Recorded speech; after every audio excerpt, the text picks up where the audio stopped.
Boa noite. Hoje eu gostaria de convidar você a uma reflexão sobre o tema Em Busca de um Avivamento.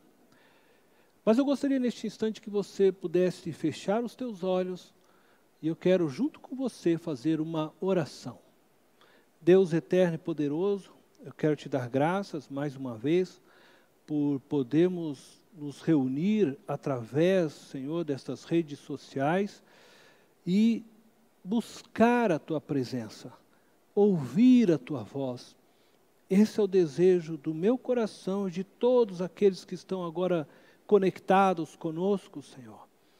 Que a Tua voz seja ouvida. Por isso eu te peço, Deus, mais uma vez, diminua eu, cresça o Senhor. Em nome de Jesus. Amém. Nosso objetivo é, através da experiência do rei Ezequias, aprendermos o que devemos fazer para sermos avivados e sermos também um instrumento de avivamento.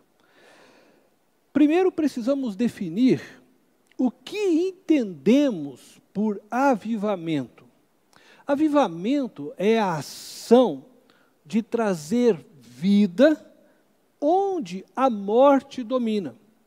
Deus é vida e fonte de toda a vida.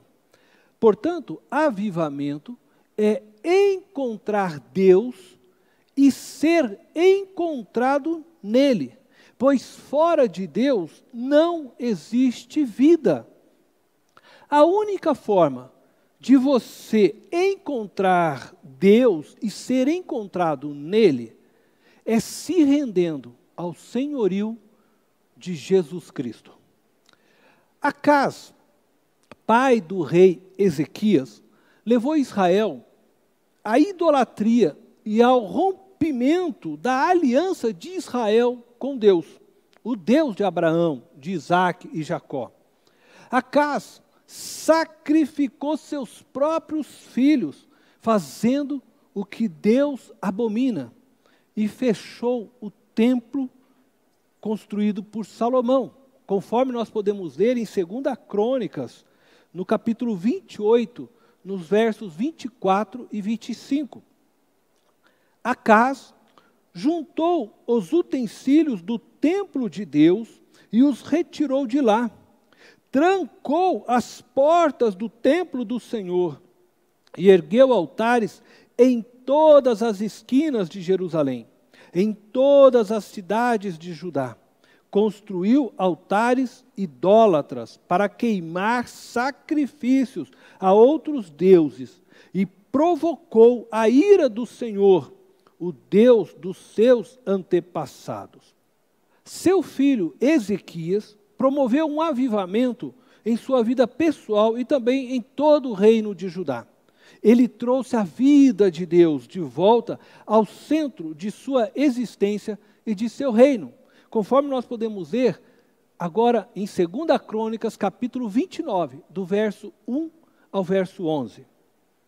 Ezequias tinha 25 anos de idade quando começou a reinar e reinou 29 anos em Jerusalém.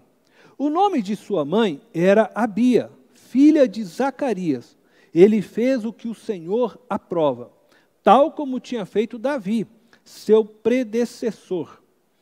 No primeiro mês do primeiro ano de seu reinado, ele reabriu as portas do templo do Senhor e as consertou. Convocou os sacerdotes e os levitas, reuniu-os na praça que fica no lado leste e disse: escutem-me, levitas, consagrem-se agora e consagrem o templo do Senhor, o Deus dos seus antepassados. Retirem tudo que é impuro do santuário. Nossos pais foram infiéis, fizeram o que o Senhor, o nosso Deus, reprova e o abandonaram. Desviaram o rosto do local da habitação do Senhor e deram-lhe as costas. Também fecharam as portas do pórtico e apagaram as lâmpadas. Não queimaram incenso, nem apresentaram o holocausto no santuário para o Deus de Israel.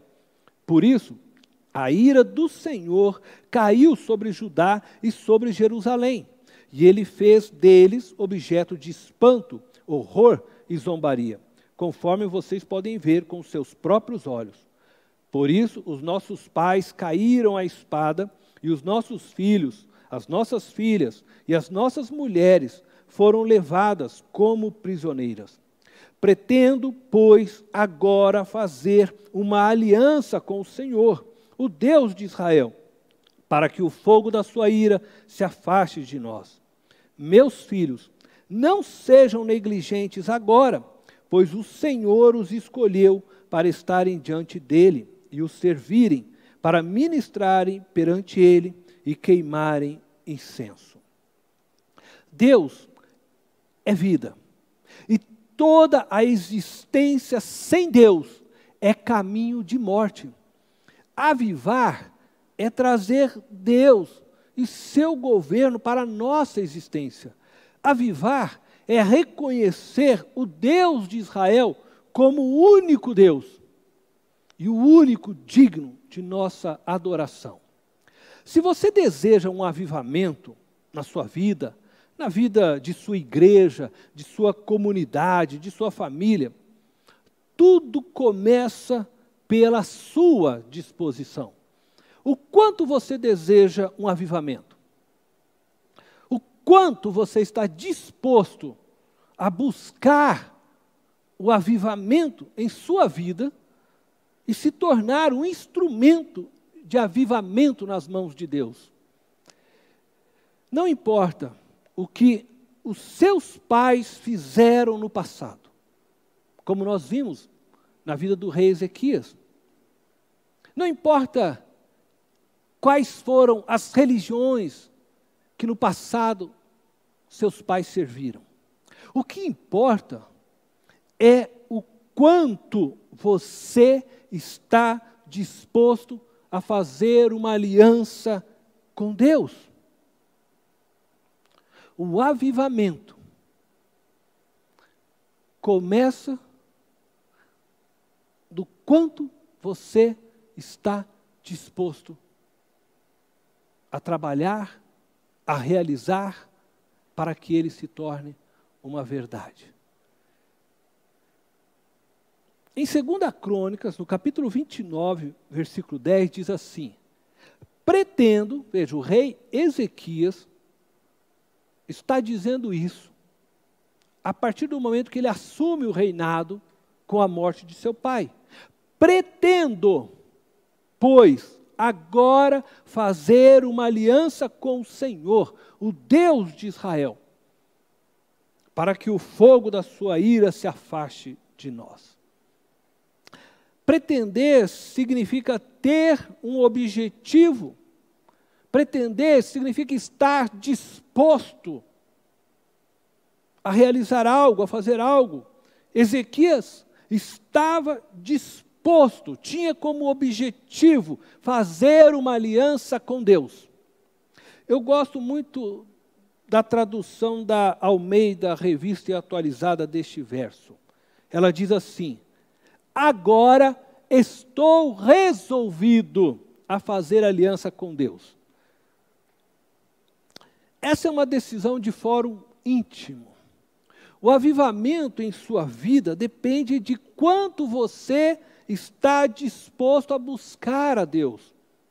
É preciso buscá-lo de todo o seu coração. É preciso desejá-lo com toda a sua alma, com todo o seu ser. Só buscamos algo de todo o coração quando percebemos que não podemos viver sem este algo.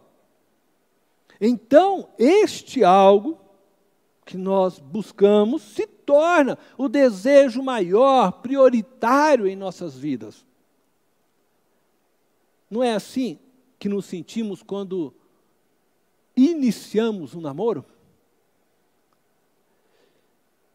Em Deuteronômio, no capítulo 4, versículo 29, Moisés falava ao povo de Israel, preparando-os para entrar na terra prometida, e ele disse as seguintes palavras: e lá, se referindo a terra prometida, procurarão o Senhor, o seu Deus, e o acharão, se o procurarem de todo o seu coração e de toda a sua alma. Outra versão diz, né? E lá buscarão o Senhor, o seu Deus, e o acharão, se o buscarem de todo o coração, de toda a sua alma. Moisés estava dizendo ao povo que, ao chegar na terra prometida, eles encontrariam Deus, se o buscassem de todo o coração, de toda a alma.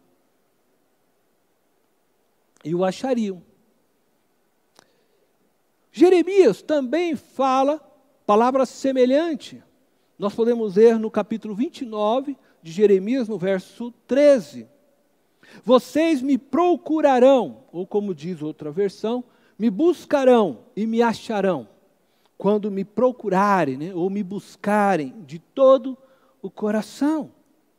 Jeremias estava dizendo ao povo que depois que se completassem os 70 anos de cativeiro na Babilônia, se eles procurassem Deus, se eles buscassem Deus de todo o coração, Deus deixaria ser achado por eles. Deus se deixa ser encontrado por aqueles que o buscam com um desejo profundo, verdadeiro, sincero. Ele quer ser achado por você. Ele quer avivar sua vida. Mas o quanto você o tem buscado? Em Lucas, capítulo 9, versículo 23, nós lemos as seguintes palavras de Jesus. Jesus dizia a todos: se alguém quiser acompanhar-me, negue-se a si mesmo. Tome diariamente a sua cruz e siga-me. Jesus está dizendo, se alguém quiser. Depende de você. Depende do seu desejo. O quanto você deseja Jesus. O quanto você quer segui-lo. O quanto você quer ser avivado por Jesus. Se você realmente deseja segui-lo, experimentar da vida dele, negue-se a si mesmo diariamente. Jesus precisa ser a prioridade do seu viver. Ele precisa ser o centro de sua vida, de sua busca, de seus sonhos. Só assim você será cheio da vida de Cristo. Só em Jesus você pode ser encontrado em Deus e receber a vida eterna prometida por Deus. E se você prestou atenção, todos estes versículos que nós lemos agora nos mostra a necessidade de tomarmos a iniciativa para encontrarmos com Deus e vivermos com Ele um relacionamento profundo e significativo. Deus se deixa ser encontrado por aqueles que o desejam, por aqueles que o buscam de todo o coração. Deus já fez a parte dele. Deus já se revelou ao mundo. Já revelou seu amor na pessoa do Filho. Já revelou seu amor também naquela cruz. Ele já se revelou a nós por meio da sua palavra. E por meio da palavra encarnada, Jesus Cristo. Agora você precisa decidir. Você está disposto a buscá-lo de todo o seu coração? Está disposto a segui-lo, renunciando a si mesmo? Você realmente deseja um avivamento em sua vida? Se a sua resposta for não, nem adianta ouvir o resto desta mensagem. ela nada significará para você. Mas se a sua resposta for sim, sim, eu quero buscar a Deus de todo o meu coração. Sim, eu quero viver aliançado, comprometido com Deus. Eu quero sim experimentar um avivamento em minha vida. Então, você precisa iniciar um processo de restauração de sua vida. E por isso eu quero então pedir a você agora que preste muita atenção nas próximas palavras desta reflexão.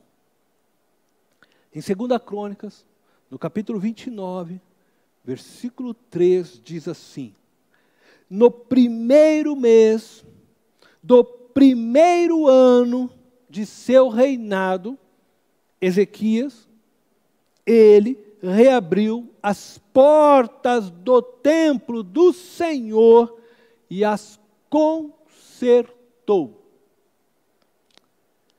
Restaurar é consertar. O rei Ezequias, logo após sua decisão de priorizar Deus em sua vida, de se aliançar com Ele, ele diz que no primeiro mês do primeiro ano, ele restaurou o templo de Israel, a casa do Senhor. Nós, eu e você, somos o templo de Deus. Portanto, precisamos olhar para nós com sinceridade e humildade para consertarmos nossas vidas e restaurarmos a casa de Deus.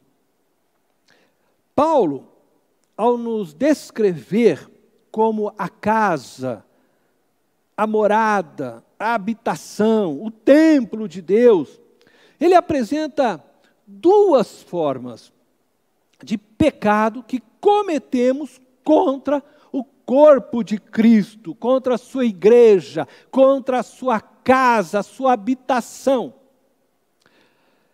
A primeira forma de pecado apresentado pelo apóstolo Paulo é o pecado contra a unidade do corpo. E o fazemos quando pecamos contra nossos irmãos e irmãs. Eu quero então convidar você a ler comigo 1 Coríntios, capítulo 3, versos 16 e 17. Diz a palavra: vocês não sabem que são santuário de Deus e que o Espírito de Deus habita em vocês? Se alguém destruir o santuário de Deus, Deus o destruirá, pois o santuário de Deus, que são vocês, é sagrado. O apóstolo Paulo, nestes versos, afirma que o Espírito de Deus habita em nós, habita na igreja de Jesus Cristo. Quando alguém destrói o santuário de Deus, que somos nós, Deus o destruirá, pois nos tornamos sagrados, uma vez que o Espírito de Deus habita em nós. E nós fomos unidos em Cristo. Paulo estava dizendo isso porque os irmãos da igreja de Corinto estavam divididos entre eles, uns de Apolo, outros de Pedro, outros de Paulo, cada um tomando um lado, um partido, baseado em afinidades e interesses próprios. E desta forma, ferindo uns aos outros, ao invés de promoverem a unidade, estavam promovendo a desunião e destruindo vidas sagradas, a Deus. Em uma igreja, em uma comunidade cristã, não existe lados diferentes, pois todos são de Jesus. Só Jesus é o cabeça da igreja. Só Jesus é o Senhor da igreja. No corpo de Cristo não existe raças e cores diferentes, pois todos são membros do mesmo corpo. E qualquer que ferir ou destruir um irmão, uma irmã em sua fé, será destruído por Deus, porque toda vida, todo filho, toda filha, para Deus é sagrado. Acredito que todos nós já ferimos nossos irmãos por alguma razão, e também já fomos feridos. Pecamos uns contra os outros. Ferimos o corpo de Cristo desta forma, ao ferirmos nossos irmãos. Muitas vezes, erramos em nossos julgamentos, e com isso provocamos feridas no corpo de Cristo. E muitas vezes erramos por termos tomado partidos baseados em afinidades, baseado em interesses pessoais. Precisamos urgentemente restaurar o corpo de Cristo, restaurando a partir do conserto dos nossos erros.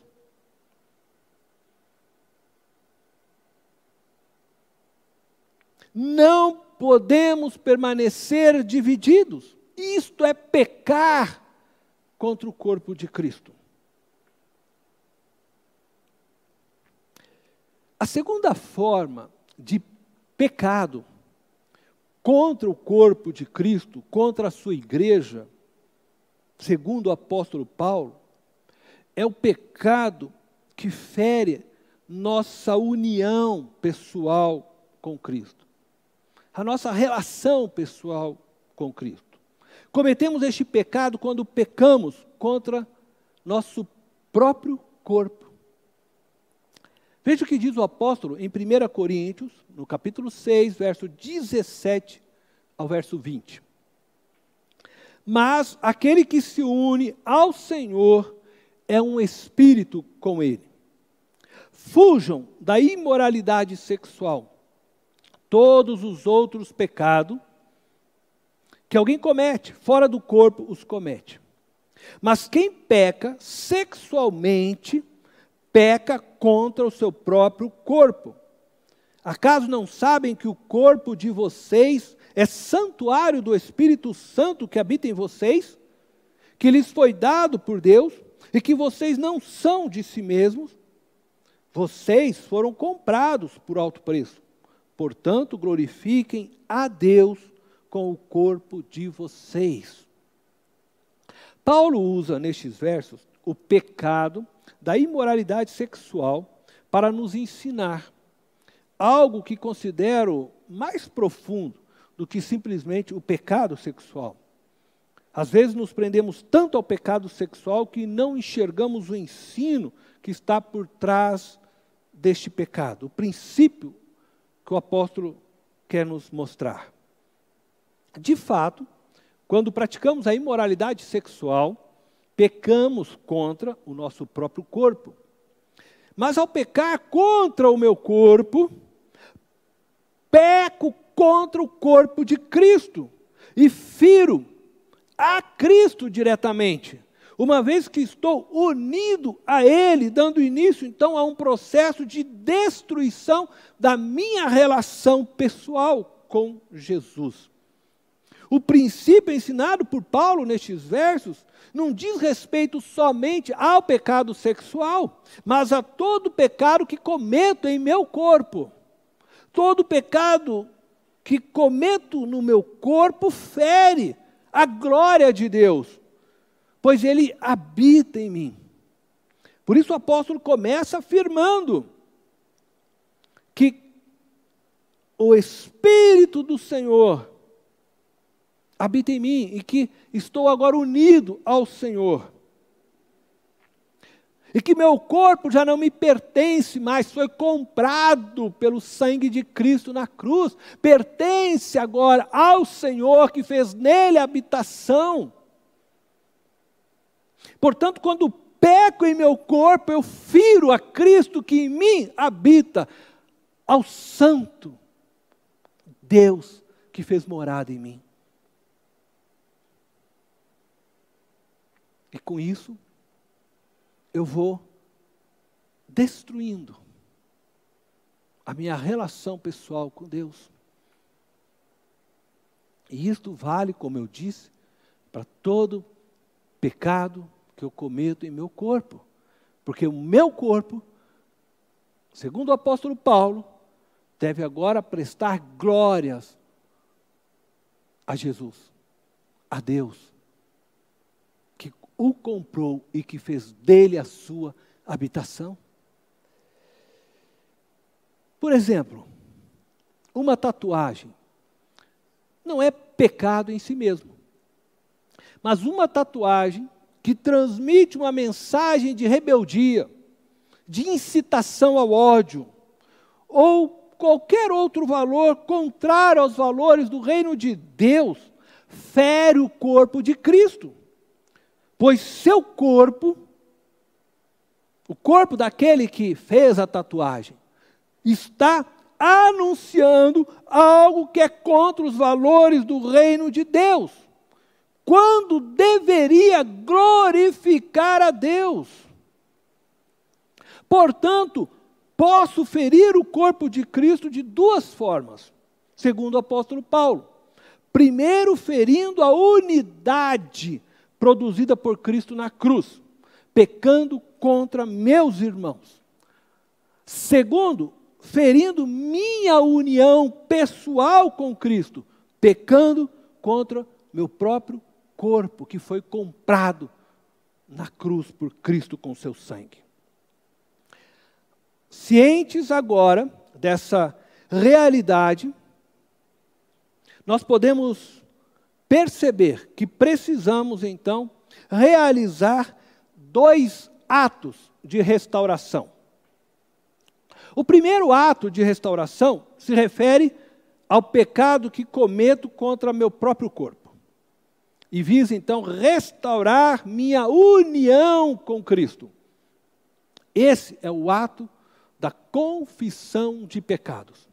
1 João, capítulo 1, versículo 9, diz assim: se confessarmos os nossos pecados, Ele é fiel e justo para perdoar os nossos pecados e nos purificar de toda injustiça.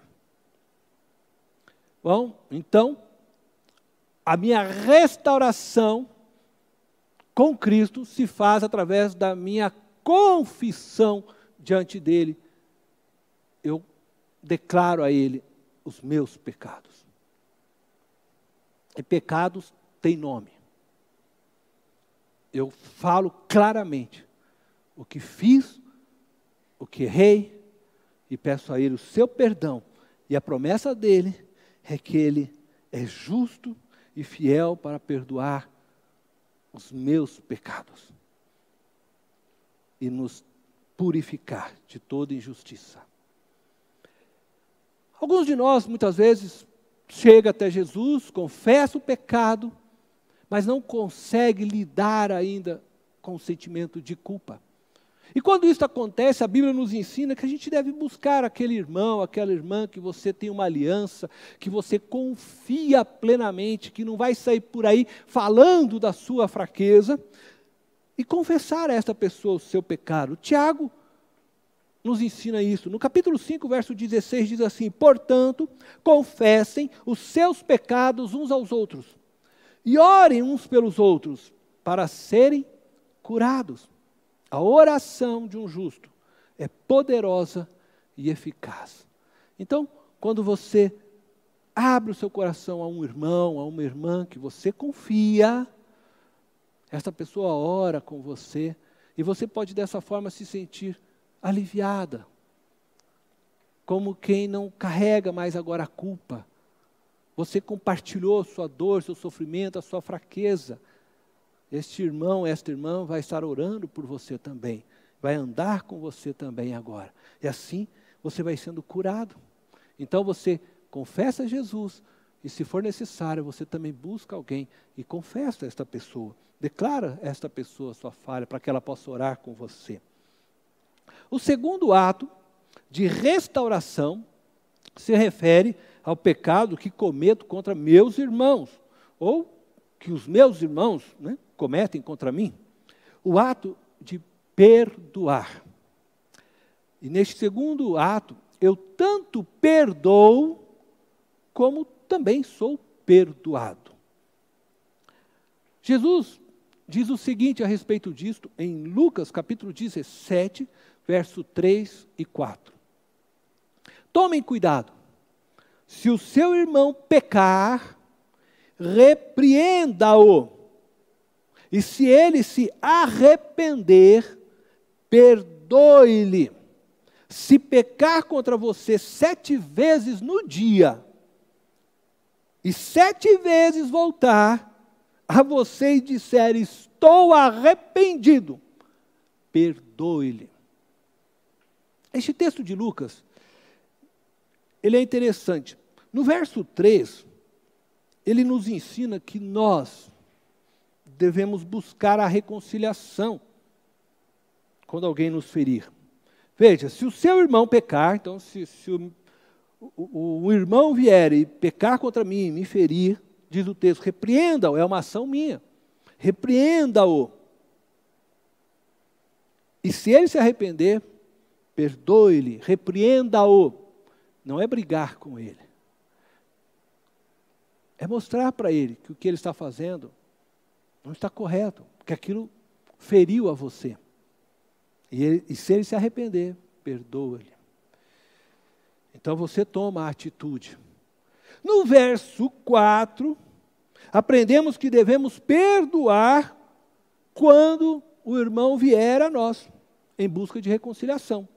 E ainda que ele venha 7 vezes no mesmo dia, ainda que ele acabou de pedir perdão para você, daí ele sai, pisou na bola de novo, aí ele volta e fala, irmão, você acabou de me perdoar, mas eu pisei na bola de novo, me perdoa novamente, a Bíblia diz, perdoa-lhe. O texto nos ensina que não importa de que lado, né, de quem provém a iniciativa da reconciliação, mas ela precisa ser feita. E também nos mostra que devemos sempre perdoar, pois o corpo de Cristo não pode permanecer dividido. Em Mateus, no capítulo 5, versos 23 e 24, nós vemos as seguintes palavras de Jesus. Portanto, se você estiver apresentando sua oferta, a sua oferta de adoração diante do altar, e ali se lembrar de que seu irmão tem algo contra você,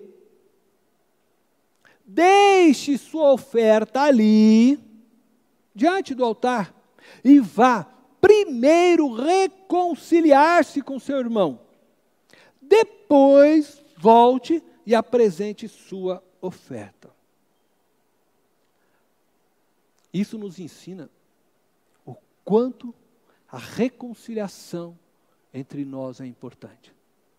Um corpo de Cristo não pode estar dividido.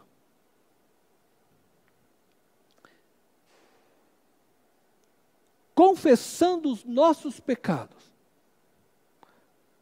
e perdoando-nos uns aos outros, é desta forma que restauramos o corpo de Cristo e mantemos a unidade da igreja. Sem a confissão e o perdão, o pecado e a culpa vai aos poucos nos destruindo e nos dividindo cada vez mais. quando fazemos isso, confessamos os nossos pecados e nos perdoamos uns aos outros, promovemos o avivamento em nós e no corpo de Cristo. Permitimos que o Espírito de Deus nos trate e nos renove por meio de seu poder. Ao confessarmos e perdoarmos, desobstruímos, retiramos todos os obstáculos que possam atrapalhar o meu espírito de ouvir a voz de Deus e que possam impedir o agir pleno do Espírito Santo de Deus na minha vida e na vida da minha igreja, da qual faço parte.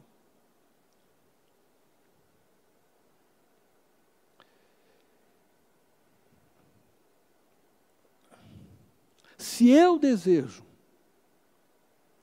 viver o avivamento de Deus, viver cheio do Espírito Santo de Deus, existe ainda mais uma atitude que eu preciso realizar. Eu falo agora da santificação.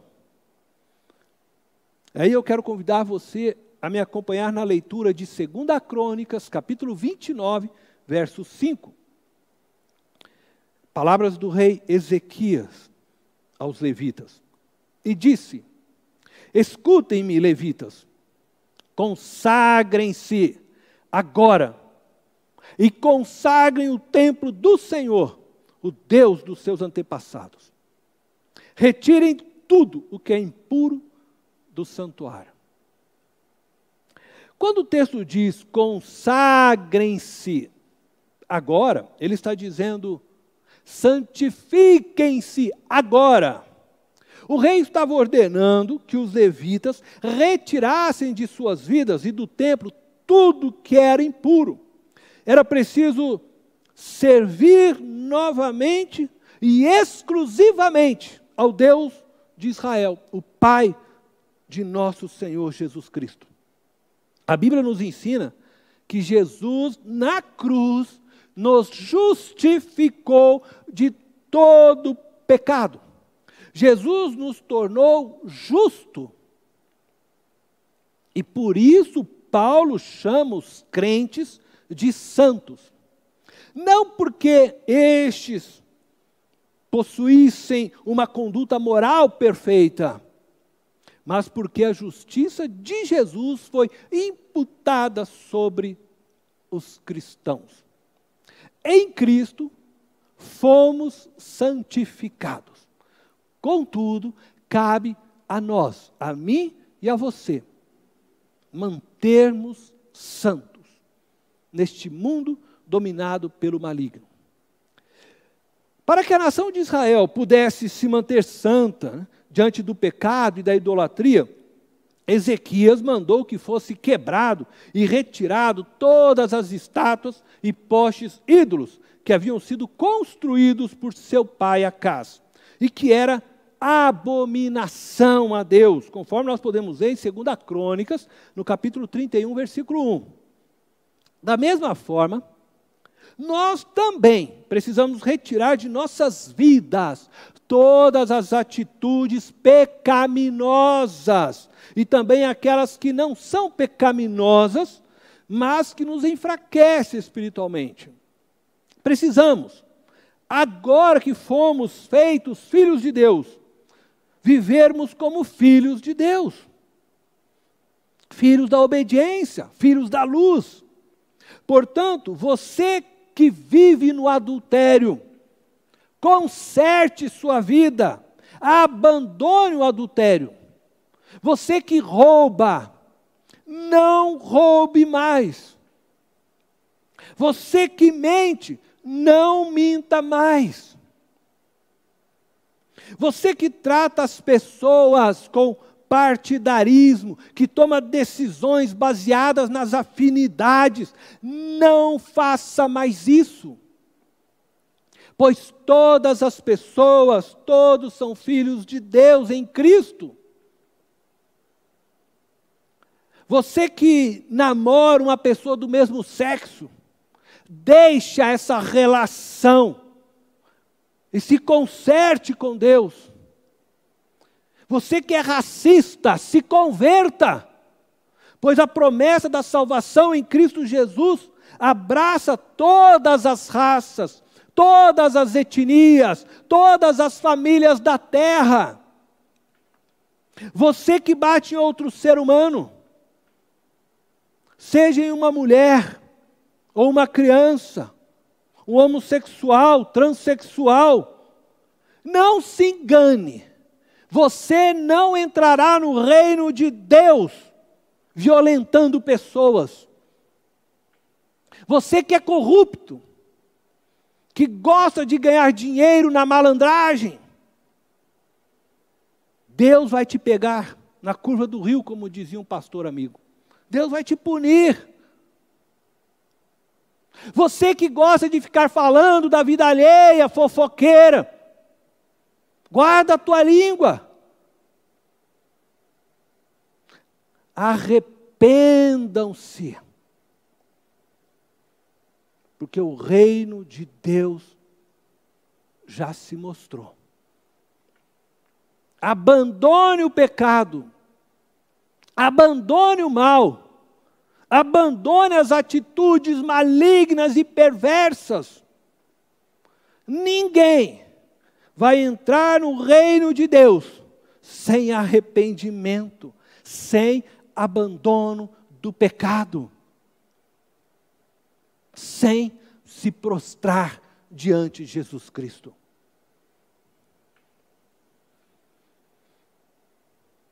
Como filhos obedientes, não se deixem amoldar pelos maus desejos de outrora, quando viviam na ignorância. Mas assim como é santo aquele que os chamou, sejam santos vocês também em tudo o que fizerem. Pois está escrito: sejam santos, porque eu sou santo, diz o Senhor. O apóstolo Paulo escreveu aos irmãos de Éfeso as seguintes palavras que encontramos em sua epístola, no capítulo 5, verso 1 ao 8. Portanto, sejam imitadores de Deus, como filhos amados, e vivam em amor, como também Cristo nos amou, e se entregou por nós, como oferta e sacrifício de aroma agradável a Deus. Entre vocês não deve haver nem sequer menção de imoralidade sexual, nem de qualquer espécie de impureza, nem de cobiça, pois estas coisas não são próprias para os santos. Não haja obscenidade, nem conversas tolas, nem gracejos imorais, que são inconvenientes. Mas, ao invés disso, ação de graças, porque vocês podem estar certos disto: nenhum imoral, nem impuro, nem ganancioso, que é idólatra, tem herança no reino de Cristo e de Deus. Ninguém os engane com as palavras tolas, pois é por causa dessas coisas que a ira de Deus vem sobre os que vivem na desobediência. Portanto, não participem com eles dessas coisas, porque outrora vocês eram trevas, mas agora são luz no Senhor. Vivam como filhos da luz. Eu finalizo clamando a vocês: busquem a Deus de todo o coração. O avivamento de sua vida de sua igreja, de sua comunidade, de sua casa, depende de quanto você está decidido a buscar a Deus. O quanto você deseja de Deus. Restaure sua vida. Conserte seus relacionamentos com seus irmãos, irmãs, amigos, vizinhos, principalmente com os da fé. É inaceitável que o corpo de Cristo esteja dividido, ferido. Um crente não pode aceitar viver em desavença, em animosidade, em indiferença com os demais membros do corpo de Cristo. Isso é ferir ao próprio Cristo. Tome a atitude de restaurar sua vida com seus irmãos e com as demais pessoas de seu relacionamento. Não deixe isso para amanhã. Você não pode trazer uma oferta de adoração a Deus, sabendo que existem relacionamentos que precisam ser restaurados. Abandone toda forma de pecado. Abandone tudo que te enfraquece espiritualmente. Seja santo, porque o teu Deus é santo. Viva, portanto, em santidade. Deus te abençoe. Pai amado e eterno, eu clamo a Ti nesse dia, que nos avive, que a Tua vida flua transbordante em nós, na Tua igreja, em todo o país, em todo o mundo.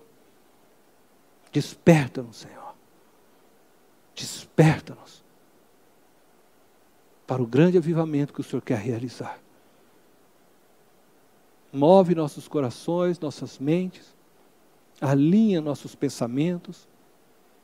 Faça, Senhor, com que verdadeiramente sejamos uma comunidade que possa expressar o Seu amor onde estiver, onde alcançar, em nome de Jesus. Amém. Então, a minha restauração com Cristo se faz através da minha confissão diante dEle.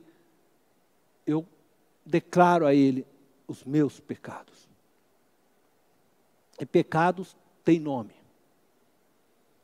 Eu falo claramente o que fiz, o que errei, e peço a Ele o seu perdão. E a promessa dEle é que Ele é justo e fiel para perdoar os meus pecados e nos purificar de toda injustiça. Alguns de nós, muitas vezes, chega até Jesus, confessa o pecado, mas não consegue lidar ainda com o sentimento de culpa.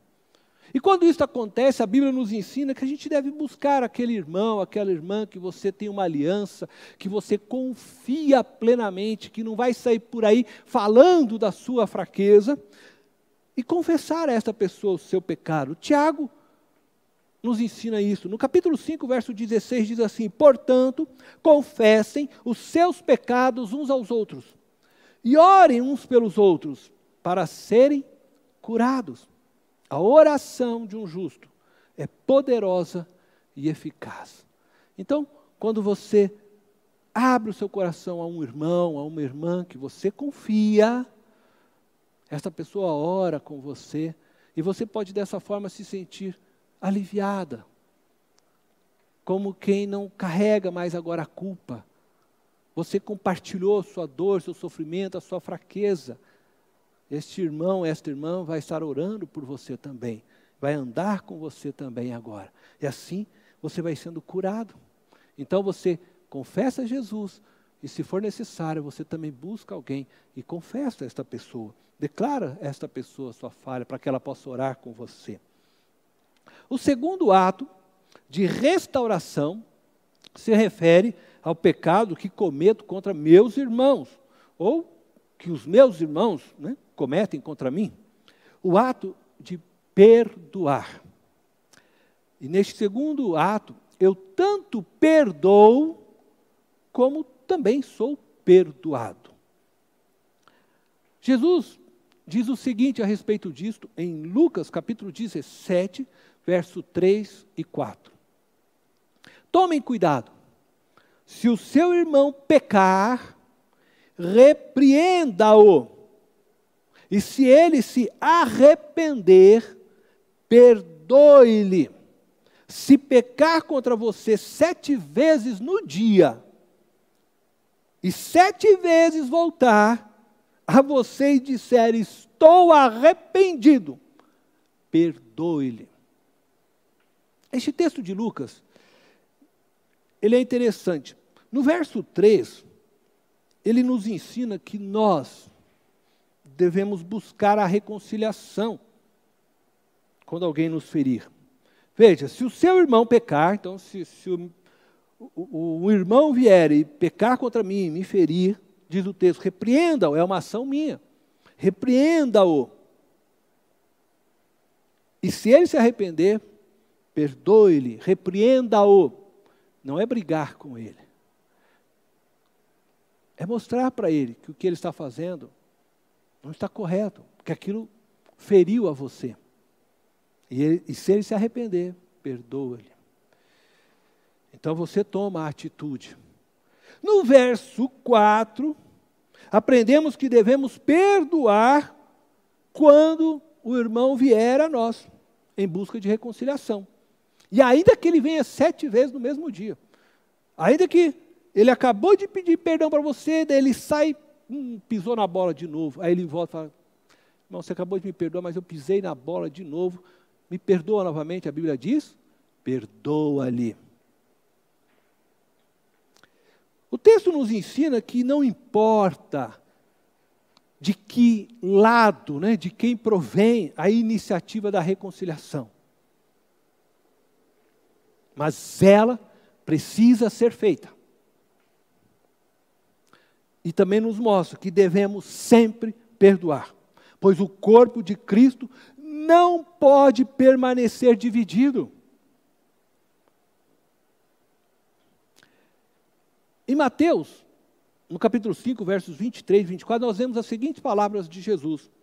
Portanto, se você estiver apresentando sua oferta, a sua oferta de adoração diante do altar, e ali se lembrar de que seu irmão tem algo contra você, deixe sua oferta ali, diante do altar, e vá primeiro reconciliar-se com seu irmão. Depois, volte e apresente sua oferta. Isso nos ensina o quanto a reconciliação entre nós é importante. Um corpo de Cristo não pode estar dividido.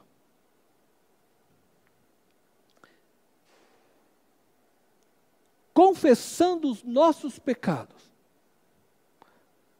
e perdoando-nos uns aos outros, é desta forma que restauramos o corpo de Cristo e mantemos a unidade da igreja.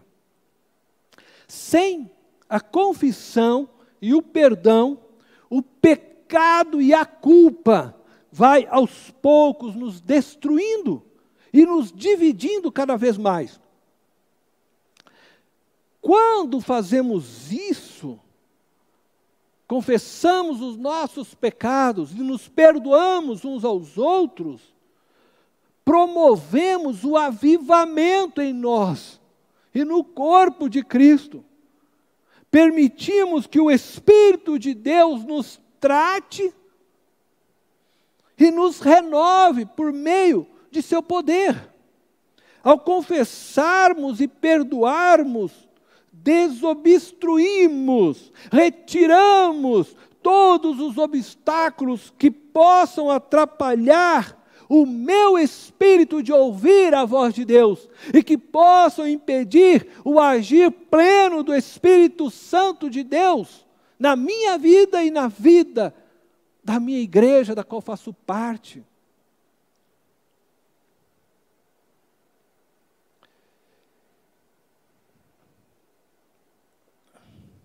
Se eu desejo viver o avivamento de Deus, viver cheio do Espírito Santo de Deus, existe ainda mais uma atitude que eu preciso realizar. Eu falo agora da santificação. Aí eu quero convidar você a me acompanhar na leitura de 2 Crônicas, capítulo 29, verso 5. Palavras do rei Ezequias aos levitas. E disse: escutem-me, levitas, consagrem-se agora e consagrem o templo do Senhor, o Deus dos seus antepassados. Retirem tudo o que é impuro do santuário. Quando o texto diz consagrem-se agora, ele está dizendo santifiquem-se agora. O rei estava ordenando que os levitas retirassem de suas vidas e do templo tudo que era impuro. Era preciso servir novamente e exclusivamente ao Deus de Israel, o Pai de nosso Senhor Jesus Cristo. A Bíblia nos ensina que Jesus, na cruz, nos justificou de todo pecado. Jesus nos tornou justo. E por isso Paulo chama os crentes de santos. Não porque estes possuíssem uma conduta moral perfeita, mas porque a justiça de Jesus foi imputada sobre os cristãos. Em Cristo fomos santificados. Contudo, cabe a nós, a mim e a você, mantermos santos neste mundo dominado pelo maligno. Para que a nação de Israel pudesse se manter santa, diante do pecado e da idolatria, Ezequias mandou que fosse quebrado e retirado todas as estátuas e postes ídolos que haviam sido construídos por seu pai Acás, e que era abominação a Deus, conforme nós podemos ver em 2 Crônicas, no capítulo 31, versículo 1. Da mesma forma, nós também precisamos retirar de nossas vidas todas as atitudes pecaminosas e também aquelas que não são pecaminosas, mas que nos enfraquecem espiritualmente. Precisamos, agora que fomos feitos filhos de Deus, vivermos como filhos de Deus. Filhos da obediência, filhos da luz. Portanto, você que vive no adultério, conserte sua vida, abandone o adultério. Você que rouba, não roube mais. Você que mente, não minta mais. Você que trata as pessoas com partidarismo, que toma decisões baseadas nas afinidades, não faça mais isso. Pois todas as pessoas, todos são filhos de Deus em Cristo. Você que namora uma pessoa do mesmo sexo, deixa essa relação e se conserte com Deus. Você que é racista, se converta, pois a promessa da salvação em Cristo Jesus abraça todas as raças, todas as etnias, todas as famílias da terra. Você que bate em outro ser humano, seja em uma mulher, ou uma criança, um homossexual, transexual, não se engane, você não entrará no reino de Deus violentando pessoas. Você que é corrupto, que gosta de ganhar dinheiro na malandragem, Deus vai te pegar na curva do rio, como dizia um pastor amigo. Deus vai te punir. Você que gosta de ficar falando da vida alheia, fofoqueira, guarda a tua língua. Arrependam-se. Porque o reino de Deus já se mostrou. Abandone o pecado. Abandone o mal. Abandone as atitudes malignas e perversas. Ninguém vai entrar no reino de Deus sem arrependimento, sem abandono do pecado, sem se prostrar diante de Jesus Cristo.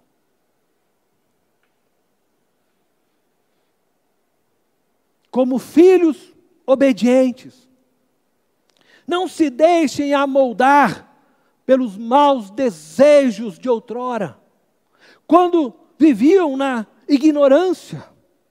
Mas assim como é santo aquele que os chamou, sejam santos vocês também em tudo o que fizerem.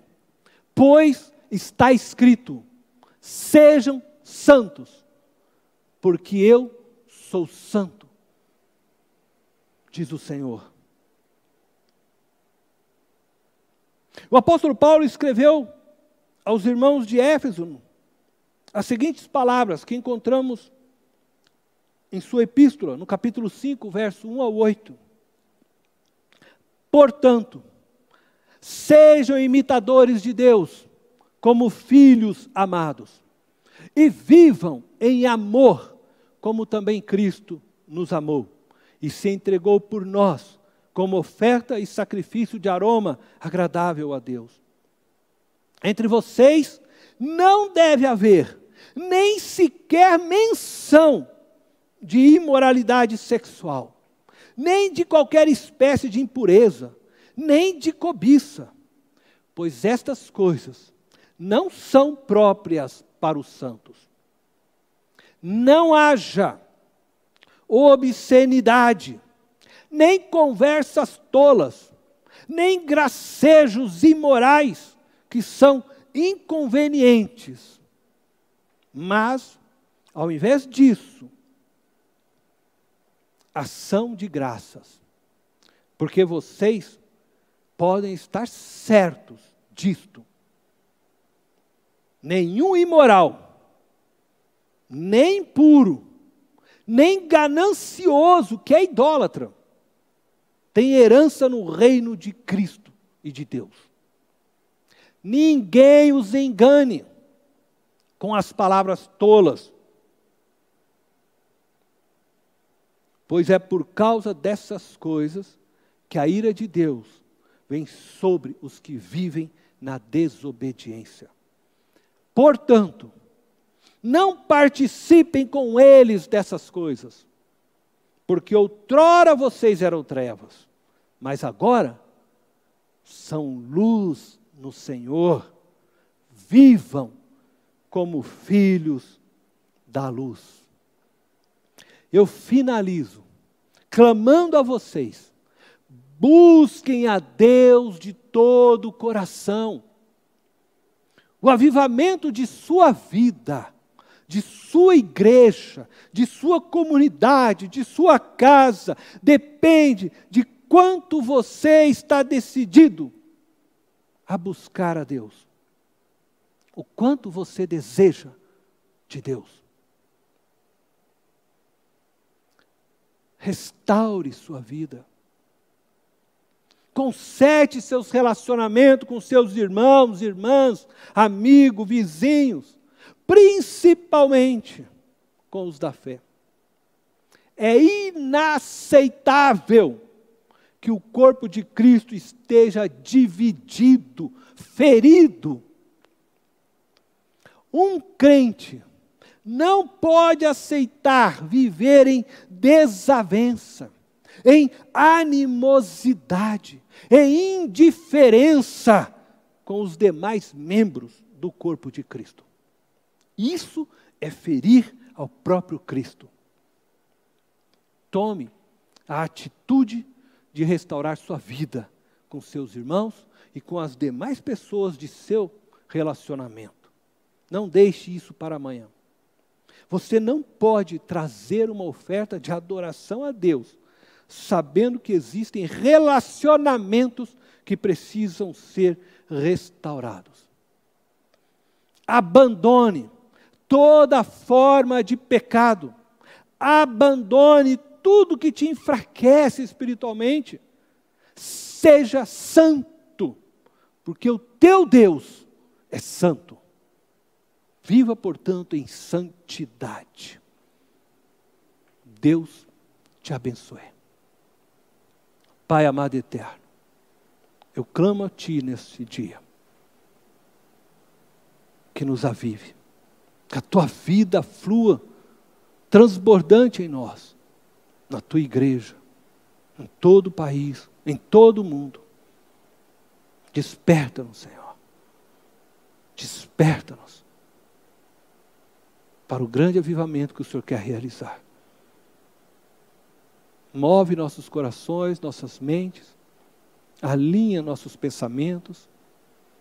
Faça, Senhor, com que verdadeiramente sejamos uma comunidade que possa expressar o seu amor onde estiver, onde alcançar, em nome de Jesus.